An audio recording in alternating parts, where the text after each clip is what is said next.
जागृत जीवन जगुनी जिज्ञासा जागती ठेवूया जगती विषय असो स्थूलाचा सूक्ष्माचा देव वाखरी प्रगती पृच्छा करुनी साधू जिज्ञासेची तशीच परिपूर्ती देवकृपे सर्वांना लाभो इह पर दोहोत श्रेष्ठ गती.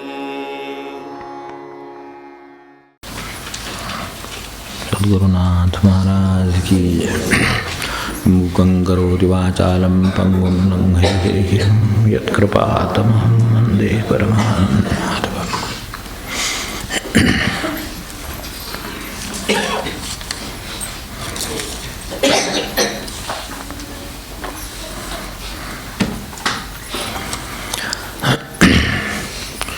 वेळ आपली संपत आली आहे, त्यामुळे तेवढ्यात 1-2-4 काय प्रश्न होतील तेवढे पाहू. संख्या खूप आहे. कधीतरी मध्ये शनिवारी हे असंच चालू ठेवून एकदा असंही संपू कदाचित. नैराश्य आणि विरक्ती यांच्यामधला फरक कसा ओळखा.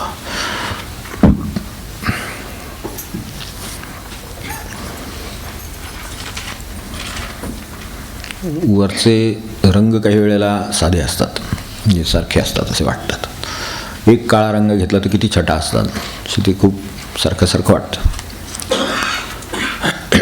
तसं ह्या नैराश्याचा आणि विरक्तीचा रंग थोडासा सारखा वाटतो, म्हणून फरक ओळखण्याचा प्रश्न आला.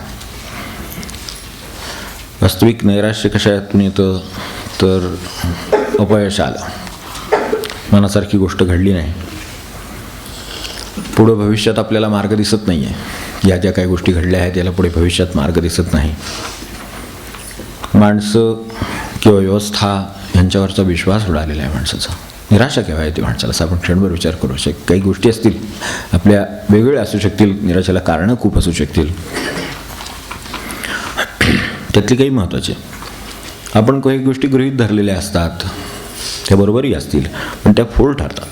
तर ते फोल ठरले की माणसाला नैराश्य येतं. सारांशाने एवढं लक्षात ठेवू की ह्या सगळ्या परिस्थितीतून, अपयशापासून आपण आत्ता पाहिलं तसं ह्या सगळ्या गोष्टीत माणसाला नैराश्य येतं. पण एक लक्षात ठेवू की ही नकारात्मक भावना आहे. दोनमधला फरक महत्त्वाचा आहे की एक नकारात्मक आहे, विरक्ती सकारात्मक आहे, ती पॉझिटिव्ह आहे. इकडे निगेटिव्ह आहे. ही जी भावना आहे नैराश्य ही निगेटिव्ह आहे, ती म्हणूनच ती त्याज्य आहे. म्हणूनच तिला समजून घेणं आपण आवश्यक आहे. जे अपयश का आलं शोधून काढा, त्याची कारणं त्यात सापडतील. त्या कारणाप्रमाणे आपण जर बरोबर ज्या चुकलेल्या गोष्टी, जी चुकलेली कर्म, चुकलेले प्रयत्न ते जर दुरुस्त केले तर ते अपयशाचं यशात रूपांतर होऊ शकतं. अशा तऱ्हेने नैराश्य जाऊ शकतं. तेव्हा ती नकारात्मक भावना असल्यामुळे ह्यातली प्रत्येक गोष्ट घेतली भविष्यात मार्ग दिसत नाही. असं काही काही वेळेला एकदम अंधार पसरल्यासारखी माणसाला निराशा येते. अंधार पसरल्यासारखा वाटतो. आधी अंधार असतो, त्यात आपण काळा चष्मा लावल्यातला प्रकार येतो. त्या अशा वेळेत अजिबात निराशा असू नये. ही कुठल्याही परिस्थिती जगामध्ये अशी उद्भवली नाही की आपण निराश व्हावं. कारण कधीही रात्र तशीच राहिली नाही एवढं तर नक्कीच उगवणार. ह्याच्यावर आपण जर आपली खात्री असेल तर झोपून राहिलं तरी चालेल, आपोआप सूर्याचे किरण आपल्या अंगावर येऊन पडतील. इतकं सोपं आहे, पण तेवढा पेशन्स लागतो अशा वेळेला. तेव्हा तो त्याचा मार्ग असेल. मार्ग तर कसंही यातून निघता येतील. तर भविष्यात मार्ग दिसत नाही तर याचा अर्थ अजून भविष्य हे वर्तमान झालेलं नाही. ते वर्तमान जेव्हा होईल तेव्हा त्याचा मार्ग दिसेल. असं आहे. प्रत्येक गोष्टीचा मार्ग असा त्याच्यातच लपलेला असतो. जिथे प्रश्न तेथे उत्तर. भविष्य समोर आलं की त्याचा मार्ग आपोआप समोर दिसायला लागतो. तेव्हा अशा तऱ्हेनं या त्याज्य विषयातून नैराश्याचा फरक तर आपल्या लक्षात आला. एक त्याज्य आहे, नकारात्मक आहे, दुसऱ्या बाजूला सकारात्मक आहे. विरक्ती ही एका चांगल्या अर्थाने मी म्हणतो सकारात्मक आहे. ती कशातून आली, जसं हे आलं तसं, तर सत्य असत्य, शाश्वत अशाश्वत हे लक्षात आलं आहे आणि त्यातल्या शाश्वताची माणसाला ओढ लागलेली आहे. ती स्वीकारण्याची मनाची तयारी झालेली आहे. खरं काय आहे ते कळलेलं आहे आणि त्याप्रमाणे वागण्याची मनाची तयारी आहे, हे जेव्हा होतं तेव्हा ती विरक्ती निर्माण झाली. तोपर्यंत काही नाही, तोपर्यंत फक्त एक ओळख आहे. आपल्याला एखाद्या माणसाची ओळख असावी, एखाद्या विषयाची ओळख असावी. तसं आहे ते अंमलात आणणं म्हणजे वैराग्य आहे. इथे जे विरक्ती म्हटली ती ठीक आहे, तशी त्याज्य गोष्ट नाही.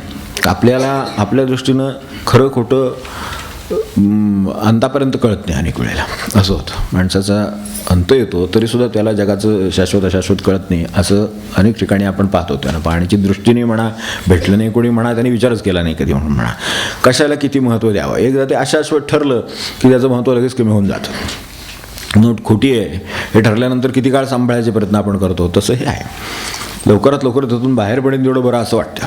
तर तसं अशा अनेक गोष्टी जगामध्ये आपल्याकडे खोट्या नोटीसारख्या गोळा केलेल्या असतात. त्या ज्याला कळलेल्या असतात त्याला विरक्ती येते खरं सांगायचं तर त्या अशा कोणत्या आहेत, त्या ठीक आहे व्यवहाराच्या असतील ते ठेवल्या, व्यवहारात गोष्टी सांभाळाव्या पण लागतात. केर एवढे घरात निघतात ते आपण ते कोणती सांभाळतोच की शेवटी आपण टाकायचेच असतात हे आपल्याला माहीत असतं. तर तसं अशा अनेक गोष्टी आयुष्यात येतील, पण त्याच्याविषयी एक जाणीव आहे. तेव्हा शाश्वताचा फरक कळलेला आहे. त्यातले शाश्वत ठेवायचं आहे, त्याच्यावर स्थिर राहायचं आहे किंवा सत्यावर स्थिर राहायचं आहे. याची ज्या वेळेला जाणीव निर्माण होईल तेव्हा ही विरक्ती निर्माण होईल. नश्वरता लक्षात आली, क्षणभंगुरता लक्षात आली. क्षणभंगुरतेचा एकदा कल्पना माणसाला आली की फार नाही माणसाचे हाल होत. म्हणजे विरक्ती ही माणसाला उलट एक शक्ती आहे एक प्रकारची. विरक्तीने मनुष्य चटकन एखाद्या प्रसंगातून बाजूला होऊ शकतो. तो म्हणतो ठीक आहे हे नश्वरच आहे, बोलून चालून चाललंय जे सगळा काय विषय चालला आहे, काय कशाने आपलं काय विसंवाद काय त्रास कशाचा झालेला आहे, तो विषय सगळा नश्वर आहे हे एकदा लक्षात आलं. तो क्षणभंगूर आहे हे एकदा लक्षात आलं की मग त्यापासून बाजूला व्हायला फारसा वेळ लागत नाही. समजा ज्याच्यावर एखाद्या वस्तूवर भांडण चालले तुझी का माझी, आता नंतर असं कळलं की ती वस्तूच मुळात 1 रुपयाची आहे, तर भांडणात 5 रुपये घालवण्याचा अर्थ नाही हे आपल्याला लगेच कळतं. आपण तेवढे व्यवहाराचे हुशार असतो. तर तसं त्याच्यावर ते लक्षात येतं की ह्याचं हे नश्वर आहे आणि क्षणभंगूर आहे, त्याच्यासाठी हा वाद चाललेला आहे. तर ते लक्षात आलं की आपण बाजूला होऊ शकतो. तेव्हा नश्वरता किंवा क्षणभंगुरता जेव्हा माणसाला लक्षात येते तेव्हा तो विरक्तीकडे जातो. हे चांगल्या अर्थाने मी विरक्तीबद्दल सगळं म्हणतो आहे. तर बाजूला होता येतं ते त्याचं ते लक्षण आहे. नंतर आणखीन ह्या विरक्ती ही मगाशी जसं आपण तिकडे नकारात्मक म्हटलं तसं ही सकारात्मक गोष्ट आहे. विरक्ती ही सकारात्मक आहे. तिचं स्वरूप काय असू शकेल हे सांगता येत नाही. त्यासाठी माणसाला सोडून नाही जावं लागत सगळं. म्हणजे महाराज तर म्हणायचे संन्यस्त हे वृत्तीचे आहेत. म्हणजे विरक्ती म्हणजे काय, एक प्रकारचा संन्यस्त वृत्ती आहे. ती वृत्ती उपयोगी पडते. संन्यस्त वृत्ती आपल्या व्यवहारामध्ये, संन्यस्त वृत्तीचा मनुष्य हे अगदी तशी दुर्लभच गोष्ट आहे आणि ती अत्यंत गरजेची आहे. जेवढी माणसं वृत्तीनं संन्यस्त असतील तेवढी ती आनंदात असतात, तेवढी ती सुखात राहू शकतात, आघात सहन करू शकतात, अपयश सहन करू शकतात, येईल त्याला सामोरं जाऊ शकतात, किती गोष्टी करू शकतात. नाही तर प्रत्येक ह्या धक्क्याला कोलमडेल. आता जी म्हणत गेलो तर प्रत्येक धक्क्याला मनुष्य कोलमडेल. अपयशाला कोलमडेल, या अपघाताला कोलमडेल, काय आजाराला कोलमडेल, प्रत्येक गोष्टीला मनुष्य कोलमडून जाईल. तो नाही कोलमडत. तर ठीक आहे, काय हरकत नाही. असं आहे की क्षणभंगूर आहे, मला माहिती आहे. जसं इतके दिवस चालली आहे गाडी हेच खूप आहे असं आपण म्हणतो. जिवंत पडल्यावर फारसा त्रास होत नाही. खरं तिचं ते आपण जे लाईफ काढलेलं आहे ते संपलेलंच असतं की नाही. आपण एक ठरलेली 15 वर्ष चालली, 20 वर्ष चालली. आता अलीकडे काय 15 वर्ष व्हॅल्युएशन करतात वाटतं. तर आता 15 वर्ष चालली गाडीचं म्हणतोय, आपल्याला काय काळजी करायचं कारण नाही. तर ते गाडी व्हॅल्यू शेवटी इतकी वर्ष तिने साथ दिली तर आता आपण म्हणतो अरे वा हाच पण चालली असं वाटतं. म्हणजे ती त्याच्याकडे बघण्याचा दृष्टिकोन होतो त्यामुळे. आणि मग बरं वाटतं, काय हरकत नाही, अजून एक दिवस चालली हे सुद्धा फायद्याचंच आहे सगळं. तर असं एक पॉझिटिव्ह आहे त्याला मी सकारात्मक चांगली अशी गोष्ट समजतो.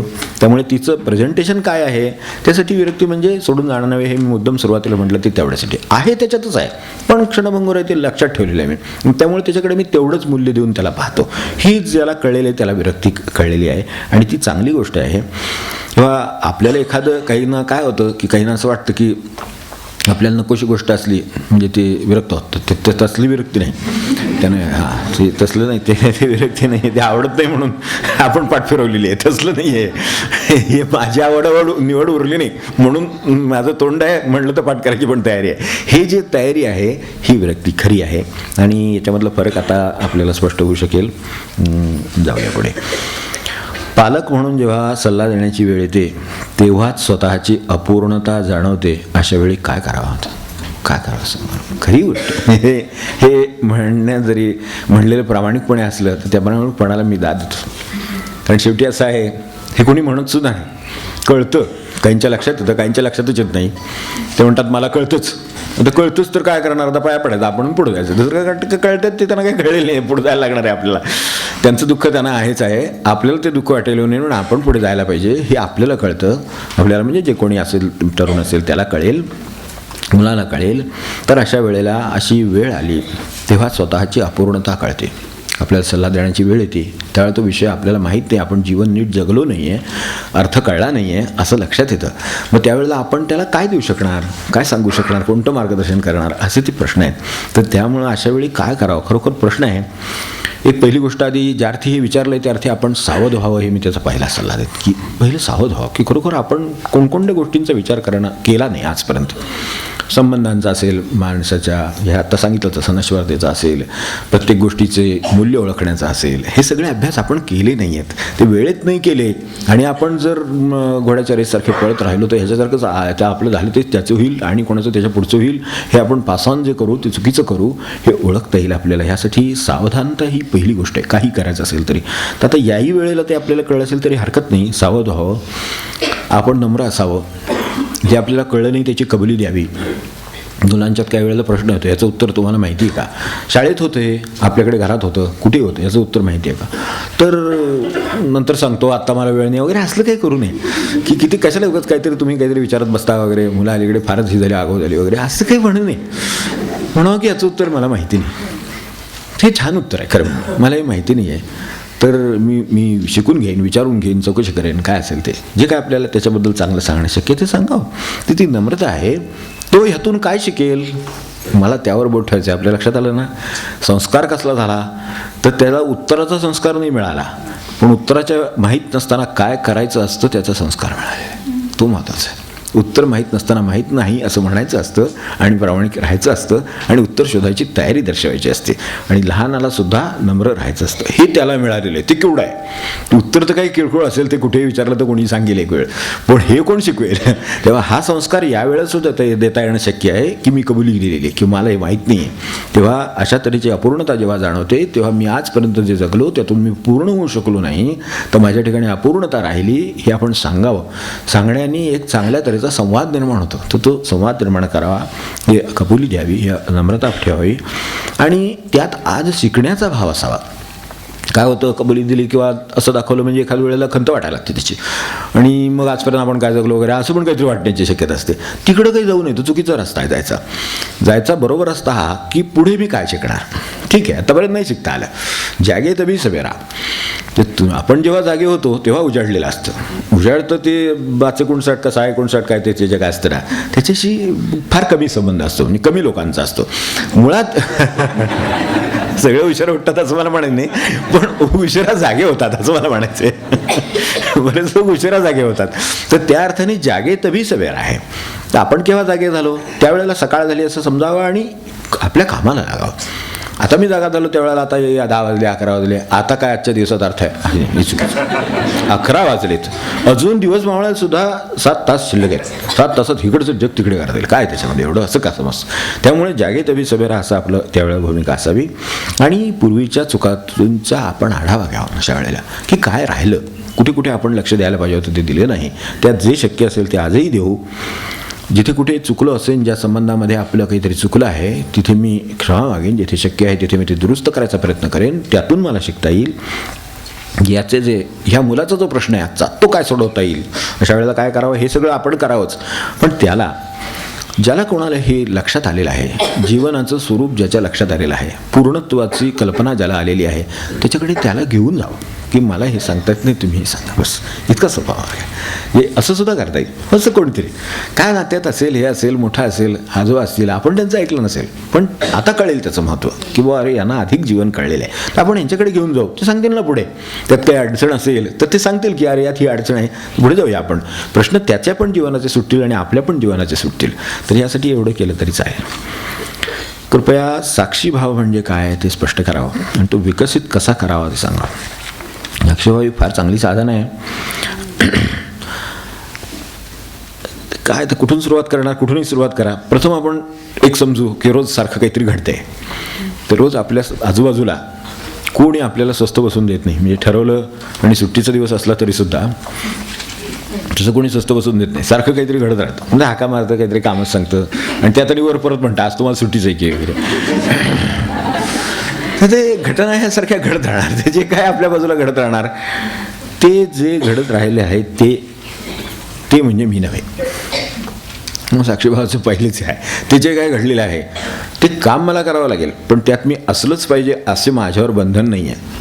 हे ओळखलं तरीच आहे. मी स्वयंपाक करू शकतो, पण मी त्यात असलंच पाहिजे असं काही नाही आहे. मी माझं काय तिखट मीठ टाकून मी बाजूला मनाने राहू शकतो. ही माझ्याकडे एक क्षमता आहे. ही माणसाकडे एक मोठी क्षमता आहे की जे चाललेलं आहे त्याच्या बाहेर त्याला राहता येतं. ही केवढी क्षमता माणसाकडे आहे. काय याचा अर्थ मनापासून गोष्टी करता येत नाहीत असं नाही, स्पष्ट सांगतो. नाहीतर उद्या ते स्वयंपाक मिळायचा. तर तसं नाही आहे. हो, हे पण घोटाळा आहे. तेवढे काहीतरी शिकून आले. तसं नाही की आपलं ते चाललं तिकडे आपण काय त्यात नाही आणि काय टाकायचं ते तिखट मीठ टाकलं असलं नाही. तर तसं नाही. ते बरोबरच टाकलं, पण त्यात मी असलंच पाहिजे असं माझ्यावर बंधन नाही. असं कितीतरी गोष्टीत आपण त्याच्याबरोबर राहतो, त्या गोष्टींच्या बरोबर राहतो. त्यामुळेच पुढे साक्षीभावाची अडचण त्यामुळे आहे. सुरुवातीला आपल्याला बाजूला त्याच्यातून राहण्याची क्षमता आहे, ती ओळखता आली नाही म्हणूनही आहे. ते मीठ टाकायला, तिखट टाकायला किंवा काय जे आपला व्यवहार करायचा आहे. मला सांगा, जवळजवळ आपल्या व्यवहारातले 80% व्यवहार हे प्रतिक्षिप्त क्रियेसारखे होत असतात. आपण विचार करून माना, कुठे असं अगदी काय मोठा विचार करून आजचा निर्णय घ्यावा लागतो. समोर ते क्लिक केली की ते येतं, ते आले की त्याच्या पुढची क्लिक केली की दुसरं येतं. हे जे कॉम्प्युटरवर चाललेलं असतं ते असं आलं की तिसरी क्लिक केली की ते चौथं येतं. काय ते हे जितकं चाललं ना तितकं मेकॅनिकल लाईफ चाललेलं आहे सध्याचं. सर्वसाधारण आयुष्य आहे ते असं आहे. हे झाल्यावर असं सकाळी उठलं की ते काय दूधवाला ते आरडाओरडा करणार, मग ते गेटवर दूध टाकेल, मग ते पेपरवाला टाकेल. काय जीवनात असायचं आहे आपल्या असं की जे सकाळी उठून अगदी अलर्ट राहून आपल्याला अगदी सामना करावा लागेल, आपलं सर्व पूर्वीचं ज्ञान आठवावं लागेल. काय गरज नाही. ते काय नाही, तुझं दूध आणतो ते नेऊन ह्याच्यावर कट्ट्यावर ठेवायचं, थोड्या वेळाने हे करायचं, तापवायचं, मग तिकडे चहा होतो. ठरलं जीवनाचं काय असेल ते ठरवून फिरायला जाणार, मग एकमेकांना हाका मारायच्या. ती माणसं ठरलेलीच असतात. आले का म्हणतात, म्हणजे आतल्या मनात आले नसते तर आजचा दिवस जरा झोप मिळाली असते. असं हाक मारायची आपणच ठरवलेली असते, त्यामुळे त्यांना काय बोलता येत नाही. काय असं जीवनात असायचं, त्याने हाक मारले की ते येतात, आपल्याला कोणतरी हाक मारतात आपण जातो. ते काय जे जीवन आहे मला म्हणायचं ते जे काय असेल आपलं ते सगळं इतकं साधं असेल आहे. म्हणजे त्याचं ते ठरलेलं आहे. ते त्याप्रमाणे प्रतिक्रिया काय आपण खरं बाजूला राहायला तसं खूप सोपं आहे. त्याच्यात काय आणखीन मन किती घालणार आहे आपण, काय घालायची गरज नाही. ते चालू आहे. असं काय भगवंत आहे का काय वा गूढ आहे समजून घ्यायचं, काय असं दृश्यादृश्याची सांगड आहे वगैरे, सगुण निर्गुणाचा प्रश्न आहे वगैरे, काय कुठं काय आहे, काय नाही. ठरलेलं काम आहे. तर त्याच्यातलं बरंचसं 80% काम हे असंच चाललेलं आहे. त्यामुळे त्यात एवढं मन घालायची काही गरज नाही. आपण बघतो आता स्वयंपाक पाण्याचा प्रश्न आहे, ज्यांना करण्याचा अनुभव आहे त्यांच्या लक्षात आलं असेल की करायला लागलं की संपल्यावर थांबतो आपण. इतकं स्वस्त होतं, इतकं सवयीचं झालेलं असतं की अगदी म्हणजे तिकडं राहावं म्हणलं तरी सुद्धा ते हात जातो, शोधले लागत. म्हणजे ज्यांचे आता हात बसलेत त्यांच्यासाठी म्हणतो मी, पण किंवा जे वस्तू काढलेल्या जागीच ठेवतात त्यांच्यासाठी म्हणतो.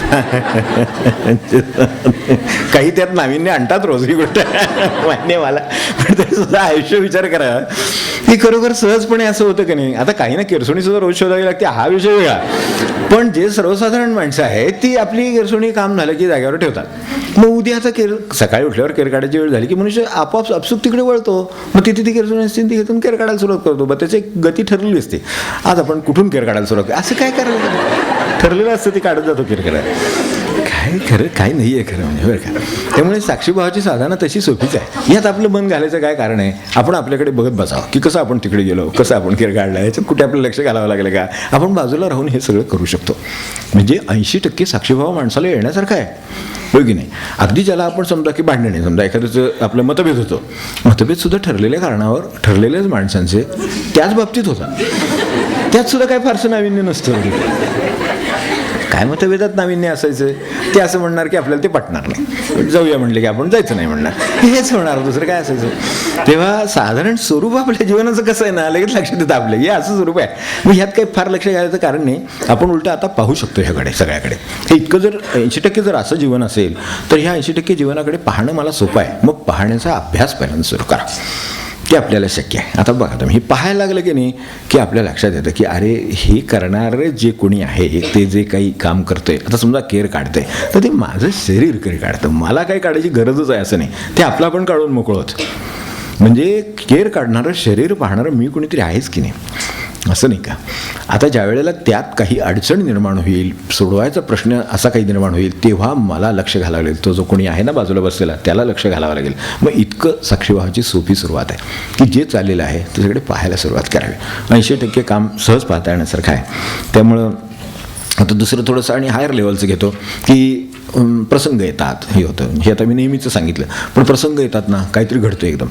कोणतरी नापास होतं, अपयश येतं, यश येतं, यश अपयशच का, यश येतं, चांगल्या गोष्टी घडतात, काय जन्माला येतं, कोणी मृत्यू पावतं, काहीतरी चालू असतं सारखं. मग अशा जर काही गोष्टी घडल्या तर त्यावेळेला जरा थोडीशी हालचाल होती. एकदम आपलं नेहमीचं जीवन म्हणजे सगळ्याचा केर राहतो, म्हणजे सगळं म्हणजे असं काही गोंधळ होतात नाही असं नाही. ते 80% कामात गोंधळ व्हायला लागतात. ते बरोबर आहे, कारण अचानक काहीतरी घडलेलं आहे. आता पण ते जे काय घडलेलं आहे त्यात सुद्धा ते माझ्या घरात घडणं आणि शेजाऱ्याच्या घरात घडणं हा फरक राहतो ना. माझ्या घरात घडलं तर माझी कामं नेहमीचीच असतात, फक्त मध्ये एक चक्कर टाकून येतो. बरोबर आहे, काय असेल त्यात सहभागी होऊन येतो, यापेक्षा काही करीत नाही. जे हे मी तिकडे घडलं तर तिकडे फक्त जाऊन येतो, पण माझ्याकडे घडलं तर व्यवहाराने जे करावं लागतं ते मान्य आहे मला, त्याच्याबद्दल मला म्हणायचं नाही. पण जे जाऊन आलो तसं इकडे पण जाऊन येता येतं. जे काय घडलं आहे, यश असेल, अपयश असेल, अमका असेल, काय जे आपलं असेल ते, की जे नेहमीच्यापेक्षा वेगळं आहे, त्या 20%तलं आहे, त्याच्याकडे सुद्धा मनाने मी जातो आणि परत येतो की ही अशी घटना आहे, ह्याच्यात अपयश आलं. समजा त्यांच्याकडे गेलं आणि त्यांच्या म्हणजे एक समजा काय मुलगा आहे, समजा तो नापास झाला, त्यांचा पण नापास होतो कधीतरी, मग ते त्याच्याकडे जाऊन येतो. आपण अरे नीट अभ्यास करायला पाहतो, हो आता पुढच्या वेळा कर, छान, काय हरकत नाही, एवढं काय अवघड नाही, होऊन जाईल वगैरे, काय आपण काय सांगा ते सांगतो त्याला. आता तेवढंच फक्त इकडे जायचं आणि करून यायचं. अवघड आहे मी म्हटलं म्हणत गेलो पटकन म्हणून सोपं वाटलं, पण अवघड आहे की नाही. तुझं झालंच कसं असं, इथपासून सुरुवात जी काय होते ती इथली सुरुवात किती वेगळी असते, तिथले डायलॉग किती वेगळे असतात बघा की. म्हणजे ती सुरुवातच आपली वेगळी आहे, कारण इन्व्हॉल्वमेंट आहे. साक्षीभावाचा अभ्यास नसल्यामुळं तिथं एक इन्व्हॉल्वमेंट आहे, ती इन्व्हॉल्वमेंट नाही, त्यामुळे तिथलं आपल्याला काम सोपं वाटतं इथलं एकदम. म्हणून ते दुसऱ्याचा प्रसंग सोपा वाटतो आणि त्यावेळेला अचूकपणे सांगता येतं काय करायचं ते.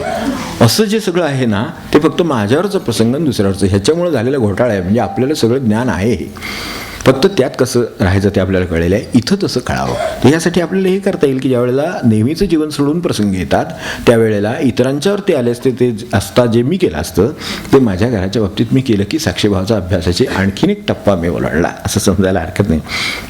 अक्ष म्हणजे डोळा. तेव्हा डोळा फक्त पाहायचं काम करतो. डोळा एक समजा घटना घडली, बाहेर एक काय धडक झाली, काहीतरी धडक झाली, काय म्हणतो काय झाडाला फुल आले, काही का असे ना कुठल्याही घटना घडत असतात बाहेर, तर ते डोळ्याचं खरं काम आहे की ते पाहणं. तर तसं अक्ष म्हणजे पाहण्याचं काम आहे. डोळ्यासहित आहोत आपण, आपल्याला दिसतं आहे तर ते आपण पाहतो आहोत, तर ते फक्त पाहण्याचा भाव आहे, सहभागी होण्याचा भाव नाही. हा फरक आहे. तर ते ॲक्सिडेंट काय मिरवणूक काय असेल ते त्यात मला सहभागी पण होता येतं आणि ती पाहता पण येते. तर अशी आपल्या जीवनाची मिरवणूक चाललेली आहे ती पाहत असावं. साक्षीभाव आपल्यासुद्धा जीवनाची आधीच मिरवणूक चालली आहे. लहानपणापासून आठवण केली ना आपली तर मिरवणूकच आहे सगळी खरोखर एक प्रकारची, चांगली असेल पण आहे ना, तर ती अशीच चाललेली आहे. तर ती ज्याला पाहता आली ते साक्षीभाव, साक्षरभाव. त्याच्या सकट पाहतं तर आहे, दिसतं आहे, कळतं आहे, तपशील कळत आहेत, सगळं कळतं आहे. फक्त पाहण्याचाच भाव ठेवणं हे साक्षीभावाचं काम आहे. फक्त पाहण्याचा भाव, त्यात नाही आपण नाही पडायचं त्याच्यात, हे तर चालणार, आपण नाही पडायचं. असं आपण एखाद्या विषयात नाही का आपण ह्यात पडायचं नाही असं ठरवून बाजूला राहिलेलं असतं. काहीतरी विषय चाललेले असतात, आपल्याला ते पसंत नसतात, काय असेल ते असते, मग त्याच्यात आपण कसं ठरवतो ह्यात काय आपण पडायचं नाही. मुलगा आणि वडील समजा भांडतायत किंवा काय मुलगीने आई म्हणते काय ते असं काहीतरी असतं रिलेशनमधलं कुठलं तरी, तर ते असं ठरलं असतं ह्यात आपण पडायचं नाही, मग ते बाजूला. मग तेव्हा ते साक्षीभाव कुठून येतो, तो सगळीकडे आला म्हणजे झाला. तेव्हा सीइंग विदाऊट इन्व्हॉल्वमेंट असं ते आहे सर. विदाऊट इन्व्हॉल्वमेंट आपल्याला पाहता येतं, आपले डोळे कुठे सगळ्या गोष्टीत इन्व्हॉल्व होतात नाही, ते पाहू शकतात, त्यांना ती कुवत आहे. त्यामुळे साक्षीभावाचा अभ्यास अशा तऱ्हेने करायला हरकत नाही. नंतर अडचण येते ते स्वतःवर येते त्यावेळेला आहे, तर तिथे सावध राहायचं काम आहे. त्यानंतरचं एक लक्षात येईल की हे सगळं पाहू शकणारं केंद्र माझ्यामध्ये आहे. याची खात्री एकदा झाली की परमार्थाचे 75% काम झालेलं आहे की हे सगळं पाहू शकणारं केंद्र माझ्यामध्ये आहे. माझ्यावरचं दुःख म्हणजे आता ते घरातलं दुःख असेल तर पाहू शकतोच. समजा दुसऱ्याचं आजारपण आहे, दुसऱ्याचं दुःख आहे, दुसऱ्याचं अपयश आहे, आपण पाहू शकतो की नाही, अगदी घरातलेच आहे म्हणून थोडा त्रास होतोय. आता आपण ती पायरी ओलांडली, ती पायरी ओलांडली तर आता माझं अपयश आहे, माझं दुःख आहे, माझं आजारपण आहे, माझं अमुक आहे, त्याच्याकडे पाहताना पुन्हा आणखीन एक पायरी पुढे जाऊन मी पाहतोय आता ते की ते पण मी पाहू शकतो. हा गुडघा आहे तो त्याचा दुखतो, किंवा काय हा पाय त्याचा दुखतो, तसा तो आता माझा दुखतो, एवढं मी पाहू शकतो. असं जर असेल तर पाय दुखत राहील आणि मी पाहत राहीन. मग आता मला सांगा त्रास कुठे आहे? साक्षीभावाची फार मोठी विद्या आहे आणि आपल्याला ती यावी. परमार्थातली एक चांगली विद्या आहे ती. तर तो पाहणारा जर वेगळा असेल तर हे जमू शकतं. तेव्हा पाहू शकणारं केंद्र आपल्यामध्ये आहे याची खात्री बाळगावी आणि त्याच्याकडे पाहावं. मग जे त्रास होतात आपल्याला अनेक गोष्टींचे, त्याचं प्रमाण एकदम कमी झाल्याचं आपल्या लक्षात येईल. पूर्वीच्या ज्या गाड्या होत्या, पूर्वीच्या म्हणजे अजूनही काही त्यातल्या आहेत स्कूटर्स वगैरे, मागे मी आपल्याला एकदा सांगितलं होतं की ते किक मारतो ते हे सुरू होतं, चक्र सुरू होतं, तर ते क्लच धरलेला असतो. अच्छा, मेकॅनिझम तोच आहे आधी, पण ते क्लच धरलेला आहे. तो जोपर्यंत सोडत नाही तोपर्यंत ते दाते एकमेकांच्यात अडकत नाहीत, ते बाजूला असतात. आपल्याला मशीनचा सुद्धा आवाज येतो, हा नाही दुसरा, तर तो मशीनचा जो आवाज येतो ना, गर गर गर गर गर ते फिरत असतं. हे दिलं तुम्ही स्टार्टर मारला की स्कूटरचे हे आवाज यायला लागतो, तो इंजिनचा असतो. ते इंजिन गर गर गर फिरत असतं. त्या इंजिनने जे फिरणारं चाक आहे त्याच्याबरोबर जे दुसरे दाते असलेलं चाक आहे, ते मेकॅनिझम म्हणून ते दाते त्यात सोडले आपण एकदा क्लच सोडून की मग तेही त्या गतीने फिरायला लागतात. ते जोपर्यंत त्यात सोडलेले नाहीत तोपर्यंत हे किती गतीने फिरलं तर त्याच्यावर काय, तुम्ही किती रेस करा गाडी, ते जास्त वेगाने फिरेल पण हे काही फिरणार नाही, कारण हे त्यात अडकलेलंच नाही. तसं मन आपल्या परिस्थितीत अडकलेलं नसणं म्हणजे साक्षीभाव. मग परिस्थिती कशी यायचा काय संबंध नाही. ते किती का किक मारेन, किती का जोरात चाली ना, हा बंद का पडेना, आपल्याला काय फरक पडतो. इतकं हे अशा तऱ्हेनं करता येण्यासारखं आहे. तर आपण हे अवश्य करावं. चांगलं झालं, प्रश्न चांगला विचारला, त्यानिमित्ताने हा विषय निघाला. तर आपण आपल्यामध्ये एकदा एक केंद्र आहे हे लक्षात आलं की मग सुखदुःखांचे प्रमाण पण कमी होत जातात. मग आता मला सांगा, त्या चक्राचा जो फिरण्याचा त्रास आहे तो आपल्याला ह्या चक्राला कुठे आहे? कुठे नाही, ते स्थिरच आहे. म्हणजे स्थिर आहे म्हटलं की स्थिर, शांत, आनंद ते तसं राहू शकतं. मग हे केंद्र खरं आपण आहोत आणि तिथे आपण कायम टिकावं यासाठी ही सगळी चैतन्य उपासना आहे. ते चैतन्य केंद्र आहे आपल्यातलं. ही चैतन्य उपासना जी आहे ती त्याच्यासाठी आहे. त्या केंद्रावर मी स्थिर असावं. आता मी हे सगळे प्रयोग करत तिथपर्यंत आलोय, फक्त मी इथून परत जाण्याची शक्यता आहे. पुन्हा मला ते हे इथे ठीक असतं, निरूपणविरता बुद्धी जाते, तसं आहे ते. जिना उतरलं की कुठलं काय आहे आपलं, तुझं ही गाडी माझी का तुझी, इथं तुझं अंधार दिसेन असं झालं म्हणजे शंका वाटते लगेच. तसं नाही वाढत, साक्षीभावान पाहत राहू बाबा, त्याची असेल तो घेऊन जाईल, माझी ती राहीलच, हो की नाही. तर तसं नाही होणार. म्हणजे तिथे ते लगेच जायला सुरुवात होते. तर त्यासाठी तिथे स्थिर राहण्याचा अभ्यास ज्याचा झाला त्याला साक्षीभावाचा अभ्यास झाला. मग काय नाही त्रास होत. मग कुठल्याही संबंधाचा आपल्याला जो त्रास म्हणून जो झालेला असतो वाटतो तो वाटणार नाही. तर एवढं आपण आता काय एवढंच वेळेत शक्य आहे असं म्हणून, त्यामुळे मी थांबतो. आहे हे बऱ्यापैकी अजून खूप आहे, पुढच्या वेळेला घेऊ आता.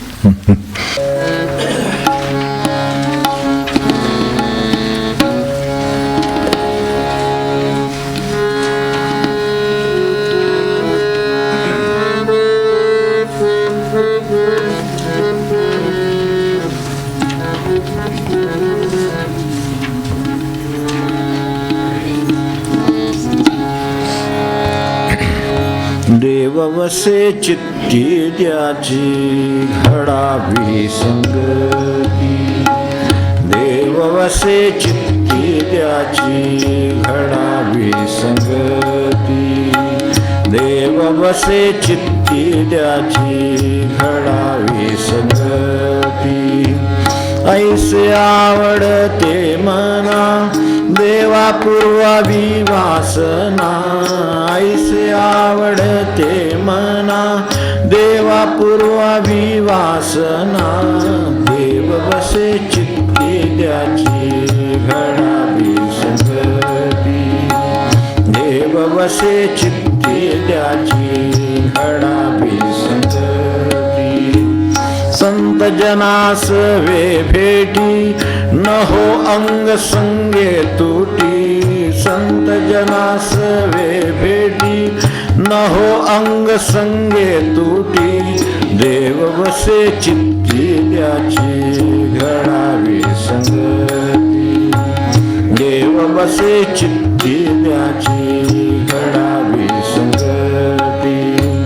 तुका म्हणे जेणे भले संत संघटने, तुका म्हणे जेणे भले संत संघटने, देव बसे चित्ती त्याची घडावी संगती, देव बसे चित्ती त्याची घडावी संगती, विसंग